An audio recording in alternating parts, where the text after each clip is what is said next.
Hey everyone, Clip Butler here, and welcome to another episode of SEO This Week. We got a lot to cover, so let's just get to it. All right, first we're going to talk about Google tells if tab sees tab navigation. So the title is actually a little bit misleading, is tabbed content is really what they're talking about. And the idea is that there was a rumor going around for quite some time, I want to say 2 years ago, that tabbed content, because it wasn't seen when you first land on the page, it was there hidden content. And there were some SEOs that were claiming that that hidden content was not visible, um, which could actually be true depending on how you deploy it. And that goes into the answering this question here is, can you use this Google Seed tab content? And the answer is, it depends. And really what it depends on is, do you have just normal tabs? Like if you go to digitalear.com and look at, say, the Phoenix SEO page, I have tab content in there. But if you look at it in the view the source, that content is actually there in the HTML. There is no special tricks, there is no dynamic rendering or anything like that. It's right there in the HTML. So as long as you deploy it in that way, so that when you inspect the page and you look at the code, it's right there in the HTML, and Google's going to see it. Now, if you're using special tricks or little, JavaScript to pull from content from another URL, they're placing that page when that tab happens to be clicked and stuff like that. Well, then you get into JavaScript deployment and JavaScript SEO, where it will see it when the JavaScript bot actually goes through and renders it. But the initial bot doesn't, if it doesn't render JavaScript at the time of the initial crawl, it won't see that content. So you got to think about it in that perspective. That's why truly in this in this case, it really does. It depends. So that's a good question.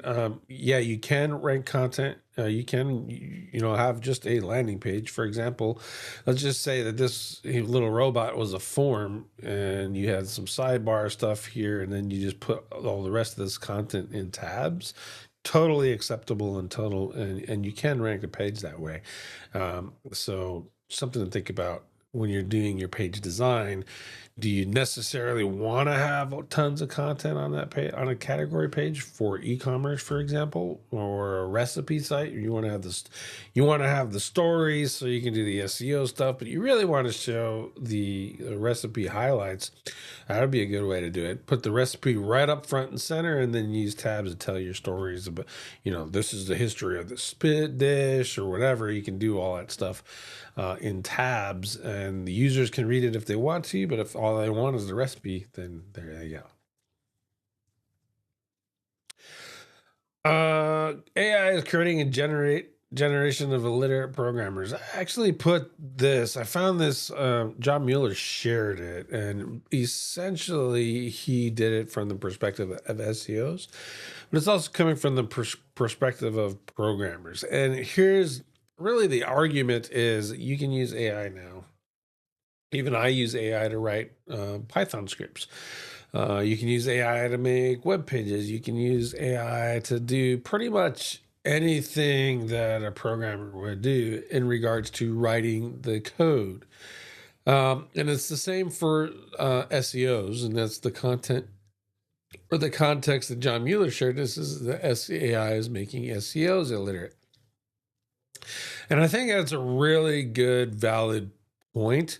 Uh, in so much as, if you don't know how to solve problems in programming or in SEO, just having the AI write the thing for you is probably not a good recipe for long-term success.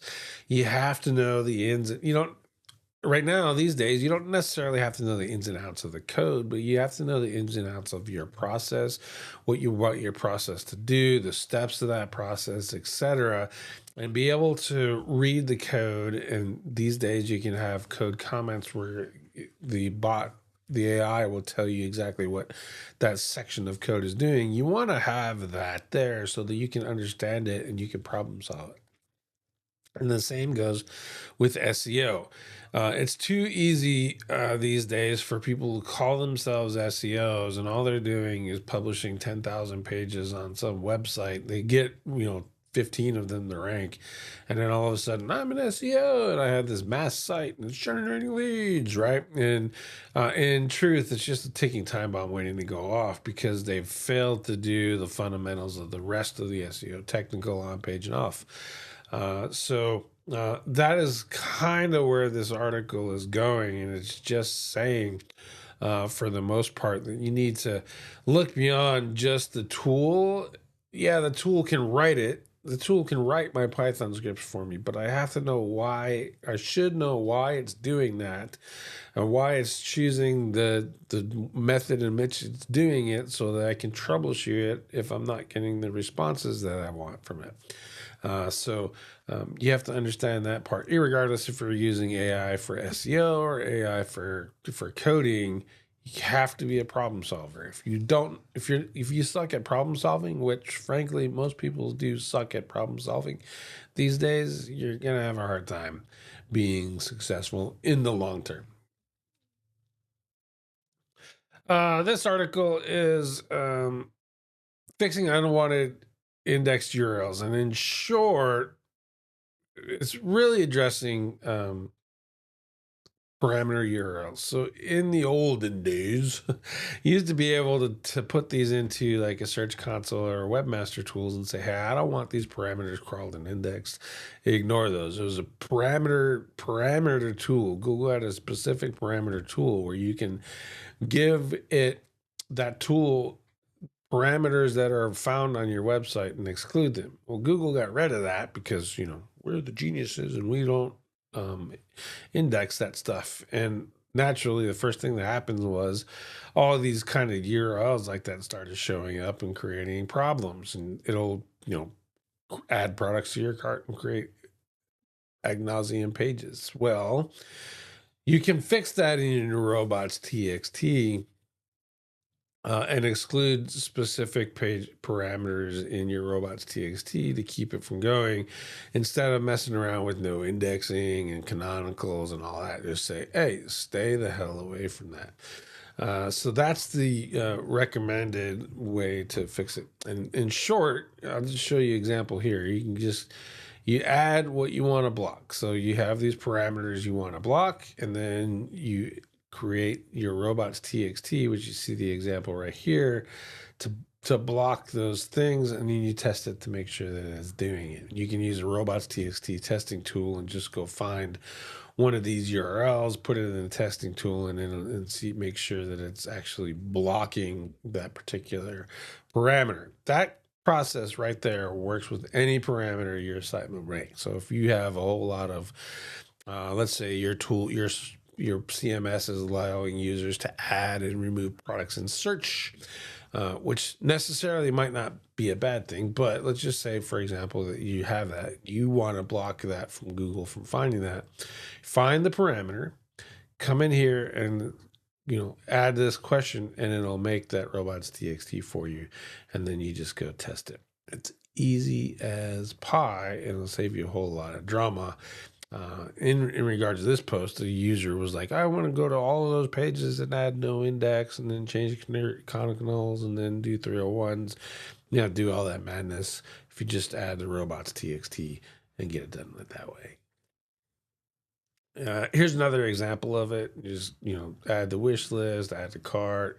You can just add those disavow rules inside of there. So there's a couple different sources saying that robots.txt is the way to go. So I recommend doing it, especially, and even if you're doing like, say, a liquid web, or I'm sorry, a liquid theme over at Shopify. You can't edit the default one, but you can create this robots.txt.liquid and do the same thing that I just showed. This method here, actually, if you're using WordPress for something like that, or HTML, easy peasy, just drop it in there. If you're using Shopify or some of these other platforms, you're gonna have to look at the way to specifically edit the robots.txt, or in this case, the robots.txt.liquid. So you're using a unique one, not the default one that's in Shopify. But check it out. Maybe the default one in Shopify are already using it. So that is an option too. Next is adding cuss words. So if you, let's say you have generative AI, it's turned on in your search results and you're tired of looking at it and you just want to turn it off, well, you can actually add curse words to your search strings and it'll turn it off. Downside is it applies the curse word to your actual search and it changes the search results. So while it is cool, while it is fun, it's not a permanent solution to turning off these generative AI answers for users. I would like to see a switch, a button that says, "Hey, I don't want to see those anymore. Don't show me the AIs. I want to opt out." That would be awesome. I don't think Google is ever going to do that, but it would be awesome.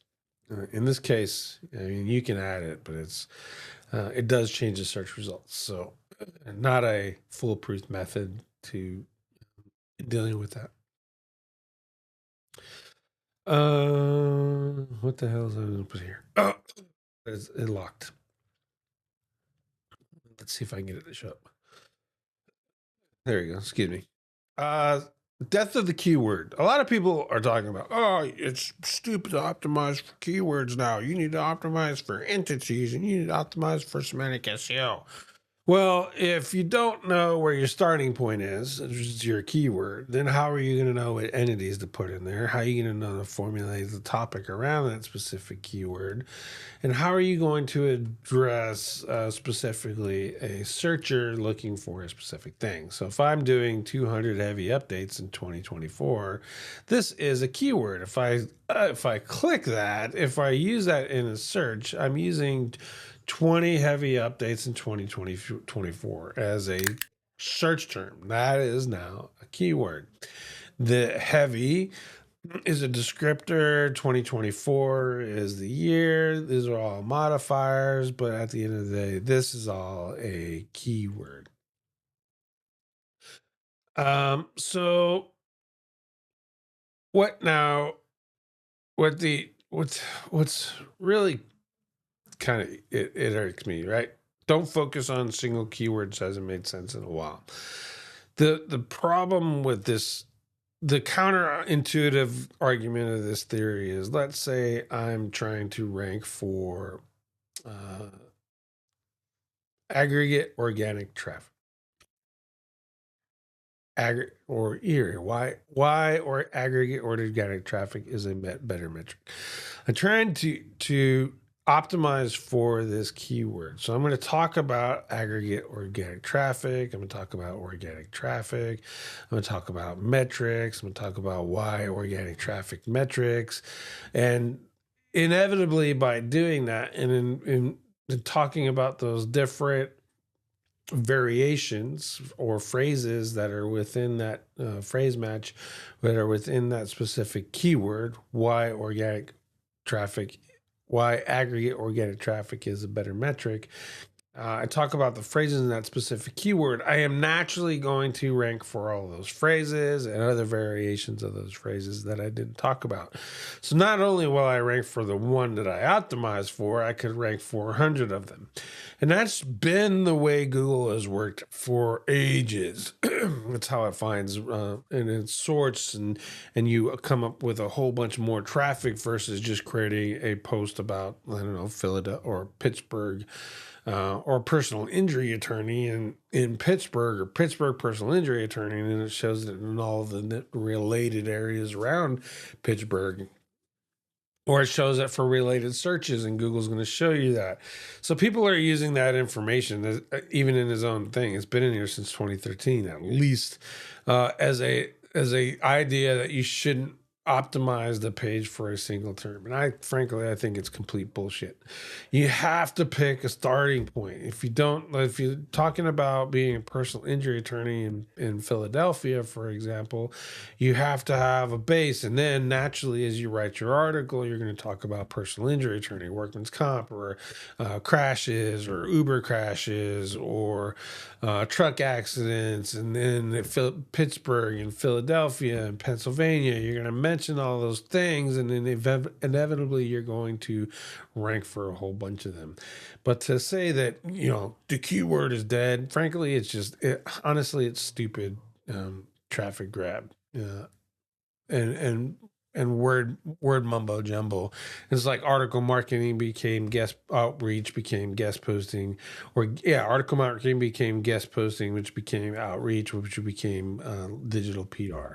It's all the same shit with a different name, and so now they're the death of the keyword. It's dumb. The PPC system, which is the moneymaker of Google, is based on keywords. Keywords are, by their definition, the search string. So it could be why organic traffic is a better metric. It could be organic traffic is a better metric. Aggregate organic traffic is a better metric. Traffic is a better metric. Is traffic a better metric? Why is traffic a better metric? Those are all phrase matches of the specific keyword and all potentials ranking opportunities for this one article based off of that one keyword that it's optimized for. So don't get bedazzled by the word salad. That's all I'm gonna say. All right, let's talk a little bit about CTR and CTR studies. So here's a recent CTR where they're saying that PPC, SEO, and CTRs are at an all-time low. And this is from Seer Interactive. Now, if you look at the methodology, 10,000 words, top 20 positions, informational intent, ensure the keywords were tracked and most vulnerable to AI, sorted.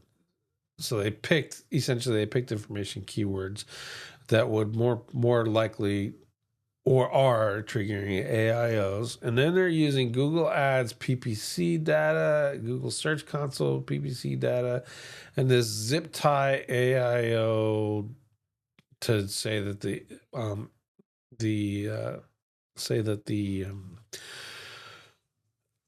AI overview actually showed up. And here's what they're saying that your click-through rates. If you have no CTR, your click-through rate for the top 20 is 3.9% on average. That's the only way that I can read this data because that's all that they give me. Top 20 positions, 10,000 and 3.9%. So I'm figuring that they're averaging the CTR for every position all the way down to top 20, coming up with this 3.9%. And then they're saying if you're in the top 20, your average goes down to 6.4%. If there's not in the CTR of your paid ad without your paid ad without AAO is 17%, and your paid ad with the AAO is 6%. Let me point out to you that this is complete math fucking bullshit, and these people should be totally ashamed of themselves. Number one, taking the top 20, anything below the top 10 on page 1, you're getting into single digits or sub single digits. So if you use a CTR for page 2, inevitably you're skewing the numbers to be low already. Second, the paid CTR, their methodology doesn't say, but I can look at that CTR number and already tell you that they're adding all of the ads that are displayed on those 2 pages and the CTR for each one of those positions that they estimate to inflate that CTR number for paid ads 100%. So looking at this already, the numbers are complete trash. And I'm showing this article because this is the article that your clients are going to see and say, oh, I don't think my CTR and PPC are low. Or this is the the type of article uninitiated will see and say, oh, look, AI is killing SEO, when in fact it is absolutely freaking not. These are manipulated numbers in order to pretend that it is. Even if in here you can see that they don't have their X and Y axis. What is 1 through 5? That really doesn't tell me anything. So let's presume that they're trying to say my organic CTR, because it kind of matches this fake ass number up here, is percentage. So again, they're using either the top 10 or the top 20 and averaging that percentage out. My guess is because it's so low, they're doing the top 20 and in order to make the CTR look low. They're playing with data here and using data to tell a story that fits their narrative versus using data to find out what the actual story is. in truth. So keep an eye on this article. If you start seeing a lot of people talking about this and mentioning this here interactive article, challenge them that numbers are complete crap. And those are complete crap because you can look at first page SEO or any of the other CTR studies inside of here, and these are always consistent. The ads is 2 to 5% is the PPC click for the ads. That's always been the top CTR rate for advertising. They're using heat map testing. They used click through rate testing. All of that stuff, 2 to 5% has been the average. These numbers here are actually, I think, a little bit inflated. I think this is more in the high 20s and then et cetera, et cetera. But that is more realistic for what an SEO customer is looking for. This is your target. You want to be in the top three to get the most value out of SEO and the highest return on investment, for sure. You want to be in one of these two positions for your PPC. If you're anywhere else, your PPC click through rate is going to be absolutely horrendous. Your click through rate in organic is going to suck too, depending on the different features that are in there. Here's all the numbers. 2, 1, 3. These are all pretty much consistent. And you can say here, if the snippet, then 42%. If the AR view is 38%. If the local fact is 23. So if there's a map pack in there, the organic number one is getting 23%. If the AI overview is there, the organic SEO organic first link is getting 38%. And if the featured snippet is there, then number one is typically attached to the featured snippet is going to get 49%. And it's the same with the numbers here in regard to search position 2, in regards to what shows up and etc. So these are actual proper heat map tested click-through rates. These numbers are way more realistic and way more in line with what all the other testing and CTR rates show. So if you get someone talking to you about crap like this, send them to a page like this that has some better information and is actually doing CTR testing. This is eye tracking testing, or you can do studies like this and get users in and figure out where they're going to go and watch them, etc. And you can actually get the full copy of their report right here. Just fill out this information and they'll send it to you to get their methodologies and etc. to counteract this stuff right here. You got to counteract this math mumbo jumbo crap where they're playing with data to tell the story instead of using the data or interpreting the data to actually say what the data really means. Statistics, man, you gotta love it.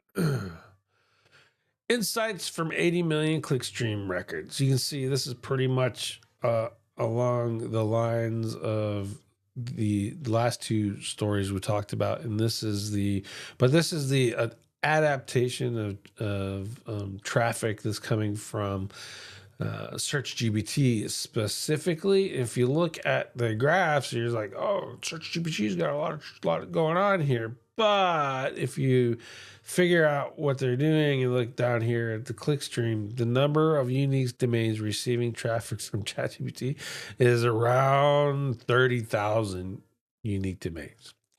Now, I don't know about you, but I'm pretty sure the entire internet has way more than 30,000 websites. So, what is that telling me is that these are going to authoritative websites, more particular informational websites, research type journals, that kind of such. Those kind of things. Maybe even a little bit of product stuff, but for the most part, you're going to get to informational websites out of ChatGPT and SearchGPT. So, yeah, this looks like it's close, but this tells you a whole better story in regards to the number of people that are actually using Search GPT to get into the specific websites. So I would say leave it on, use it, get the power out of it, and just understand that you're going to get to more informational websites. And if you have an informational website, you want ChatGPT to use you, especially if you are doing some informational if your money is all based off of providing information, you definitely want to be in there.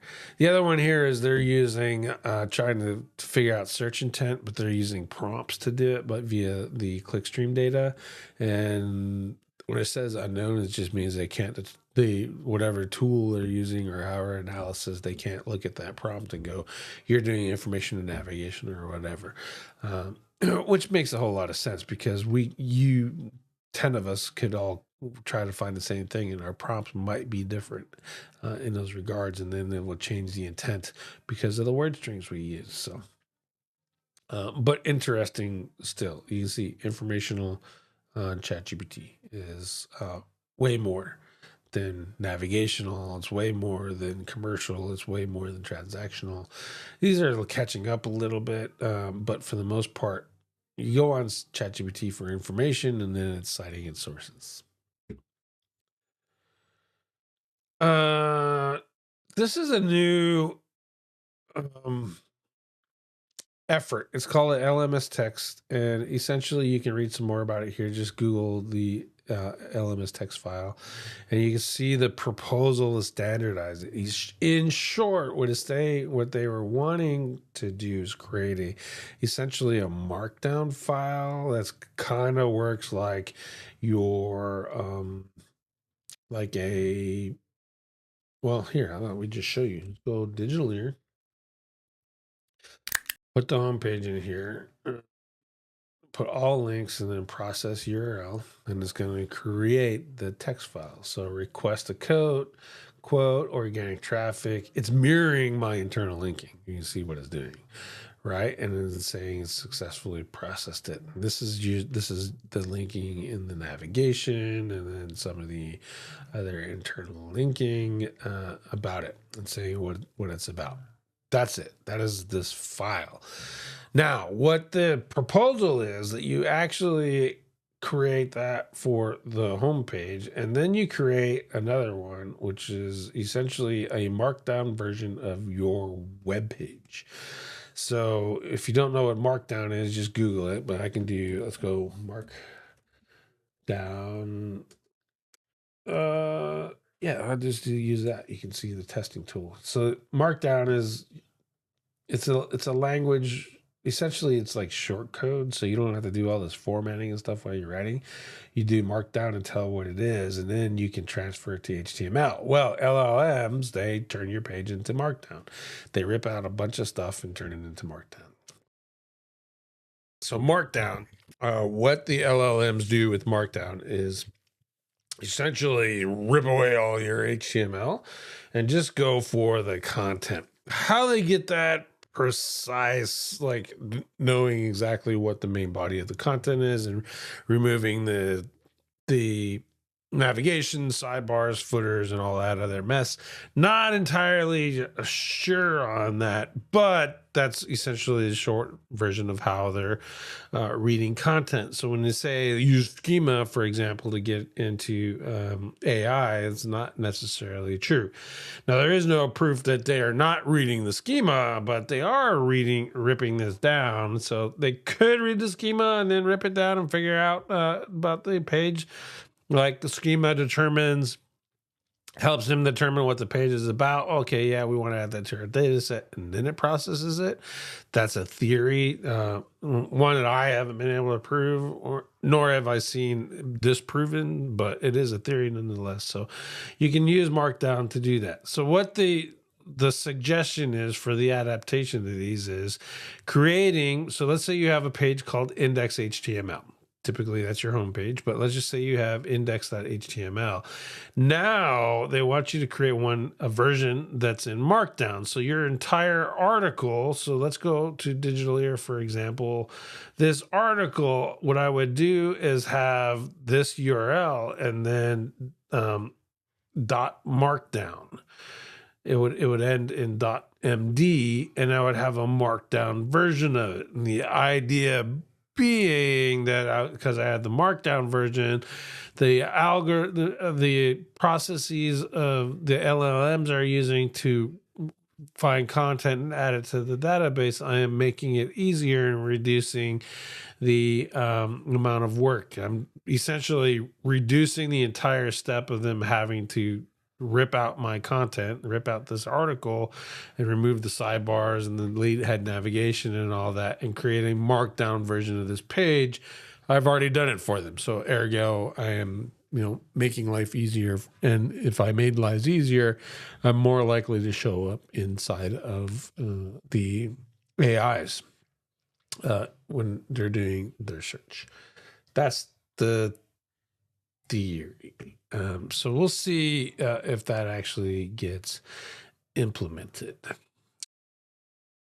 So if you're looking for a markdown HTML converter, you can see it here. Pretty much any text editor, etc., will allow you to create that. I haven't seen one that does reverse, but I'm sure you could probably find one if you want to test out creating these markdown pages. This is just a proposal. It's not an approved thing. Will this even be useful? I don't know, but I mean, why not? If anything, create this. This is simple and easy, and kind of you can use it, just mirror what they're doing right here, actually, and create a whole bunch of pretty much on all of your pages if you wanted to. Again, I wouldn't necessarily recommend it. I would just put your big money pages on here and see how that works. In regards to maybe popping a little bit more exposure out of the AIs, just in case it works. Who knows? All right, let's get into questions. I got a couple rounds here. So I have this from, and then I have some of these. So I'll do the Reddits first. SEOs, do you spend more time with technical or marketing side? So technical, the structured data, on-page SEO, and the other was marketing, link building, keyword research, and content. And that's an interesting thing to label those out. I guess it makes sense.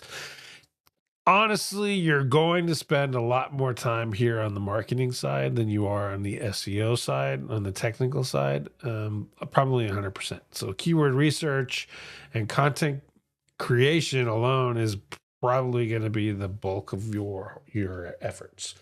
Link building is actually promotion. Link building is marketing, whether you call it digital PR, link building, article marketing, guest posting, outreach, social media. It's all under the link building envelope, which all falls under marketing and promotion. So definitely going to spend way more time on the marketing side than you are on the technical SEO side. Long title tag warnings on SEMrush. Now, this is actually something that I came up with on another show. I was on SEO Fight Club, and similar question came up, and really it's talking about title tag length. So Kyle Ruth and Joy Hawkins. Kyle Ruth is the first one that did it. Joy Hawkins did a follow-up test, essentially proving the title tag length does not matter. As a matter of fact, you can essentially stuff your title tag if you want to and even rank higher. That was the test that Ruth found, and then the other one is kind of supported with one that Joy did.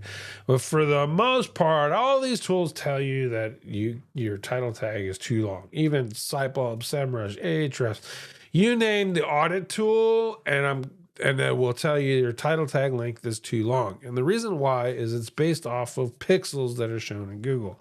So if you don't know what I'm talking about, we'll go to Google here real quick, and then let's do, I don't know, Dancing with the Stars. Right? So here's your title tag, and this title tag is within the character count. I think it's 65 before things start getting truncated. And that's where that comes from, because they would truncate. Oh, sorry. They would truncate these titles and cut stuff off, and so all the tools said, "Hey, if you have too much, then ergo it's not going to present well," which was actually true under the old Google layouts and stuff. It actually looked kind of like crap, and you didn't really know where it was going to truncate, so you wanted to keep it within that 25%, that 25 characters. Now the problem is that Google, if you see, let's go drug rehab Miami. And I got to put a state in here. Google is not necessarily using your title tags, substance abuse. In this case, here's the example of truncated. So we go to the title tag and I want to highlight over here and you see Miami, Florida is there. So you're using the title tag in here. Miami-Dade, let's see, the Recovery Village of Baptist Health. Let's see here. Recovery Village at Baptist Health, they're using it. Let's see.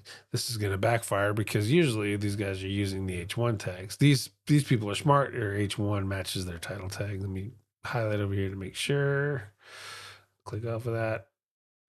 Yeah, see, drug matches their H1. So they've kind of adapting really well. Alcohol and abuse services. Alcohol and abuse services, H1's alcohol and abuse services. So they've adapted the title tags match now. But let's see if these guys did it. Yeah, there's it. Inpatient alcohol and abuse, Hollywood, Florida, alcohol and drug rehab, Florida, and then the title tag is recovery first, inpatient. So they've mixed the brand and then added the title tag to it and made it long. So the machine learning has done that. So you mess around with this stuff. Let's look at, I want to see something. Recovery first, inpatient. Look at the source code. Control F, recovery first, and then semicolon, colon. Which one is it? I always get them confused, but it's not there. So the algorithm made it up. It mismatched. If I had put that in there, I'm betting that's over 65 characters. So it's too long in a testing tool. But the whole point of that little exercise is to say that the title length doesn't matter. You don't have to worry about the title length anymore. And I think I closed that question out.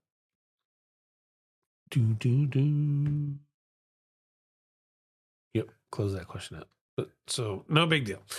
All right, so let's go on to the next question. How do you educate a decision maker about the quality of contextual links? Number one, you are educating them about the decision maker about what you think are quality contextual links for their particular website.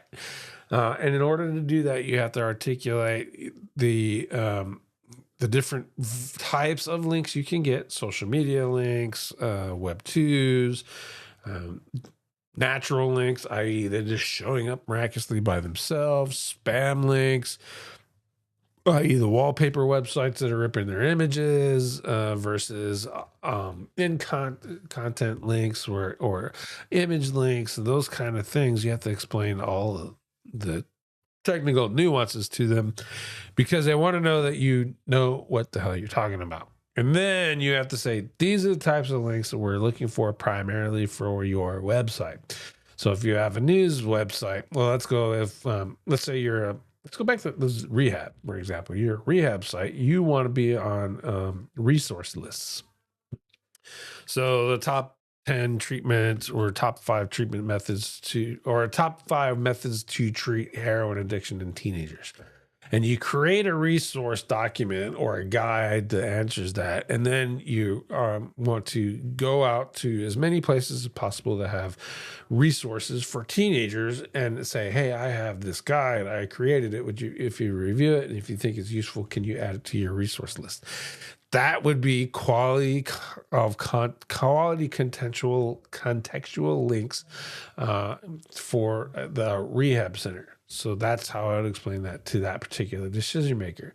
And so if any question, like all questions in SEO, this one really depends. It depends on the decision maker, type of links that you want, and what you think are quality links.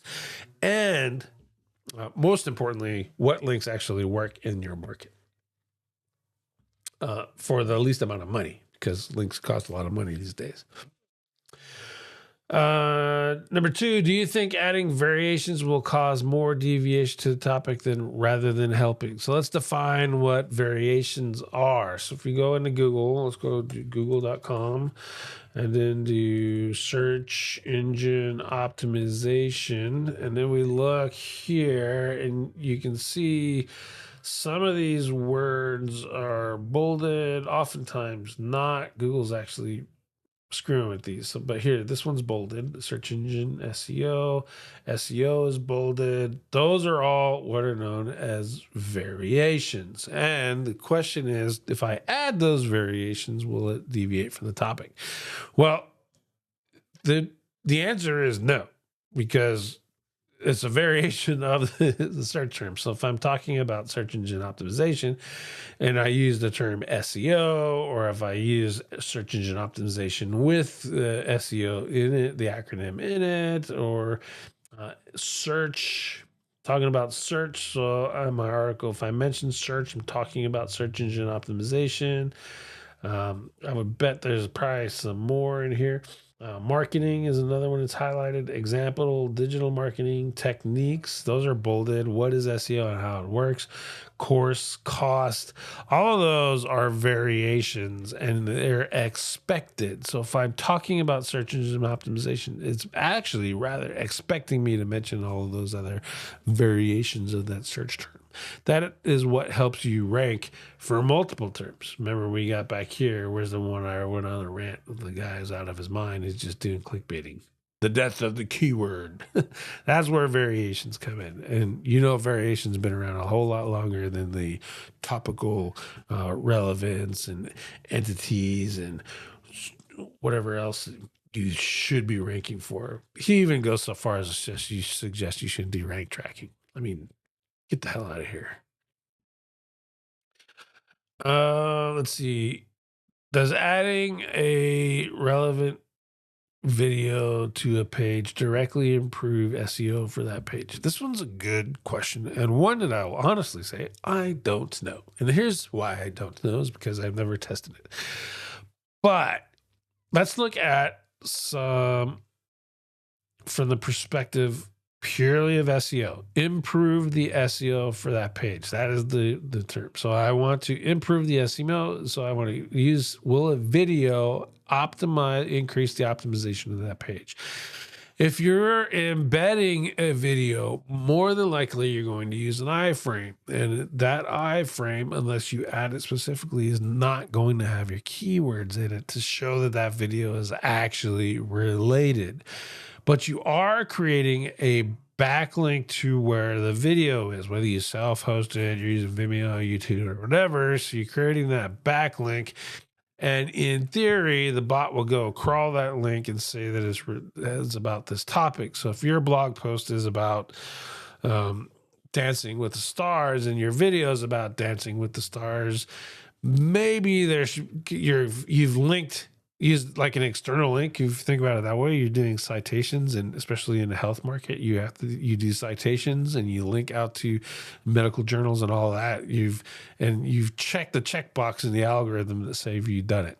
So that is quite possible. The other benefit or doing videos is if you add schema and take the time to put the name of the video and the description of the video in there, so it can know the context of the video and why it's on the page. And that schema, ergo, would help improve your SEO because of the schema for that particular video. So indirectly, the video is helping because you have the schema, which is properly describing what the video is about. That makes sense? So you have that option. And the other thing gets into probably a lot of guessing. So I'll leave that out, but really I guess I should say is, if you have a video, well, it's not guessing really. So let's say this is an example. If you have an e-com store and you have a video on your product, right? But everyone else has a product description, product images, product name, product price, and you all have those, but you're the one with the video. In theory, because you checked one more box in the diversity of factors that Lee Witcher and Ted Kobayas talk about all the time, you could, in fact, rank higher by the virtue of having that video. So there is something to be said about using those videos. Plus, if you're going to create articles, let's take this article, for example. I'm not going to do it, but let's say you could. I could create like a summary of this. So essentially, I could theoretically take this to Notebook LLM, get it to summarize it into the podcast thing, or just write me a summary of it and then cut a short video about the topic and then put that on here and then use the video description to link to here and then upload the audio to SoundCloud and link to here. So there's multiple reasons why you would probably want to be using video for your SEO efforts in the first place, beyond just ranking higher. All right, we're gonna do. I know I chopped this up and hacked the video up a little bit. I just had some things get in the way while I was recording it. So, but what we are going to do is something like shut up, Siri. What we're going to do is in the future we're bringing on some sponsors and stuff, and I want in your comments like where would you want to see the sponsors as I tie it into the editing, because I can edit it so I can put it everywhere I want. What I hate a lot is this 50-minute introduction crap that people do. It seems like 15 minutes, but if you do 3 minutes of, hey, this is what the video is about, and then you have your sponsored thing and you're 3 minutes in before you actually get to the video content. I'm not going to do that, but I do want to place these somewhere, and I'm thinking in between the news stories and the questions we'll do the sponsor stuff. So if you like that, let me know in the comments below. If you have any questions or you have any idea, different websites that I might want to use or to look at. I have a whole bunch of websites. You can see I'm finding news sources all the time for the news, and so you guys get the topics and we can keep entertained and engaged. And I appreciate you very much, despite Siri talking to us over the yeah. But we'll get it fixed. We're getting there. We're getting back to normal. I appreciate y'all. Hit the likes, thumbs up, subscribe if you already haven't had to, and tell your friends. See you next time.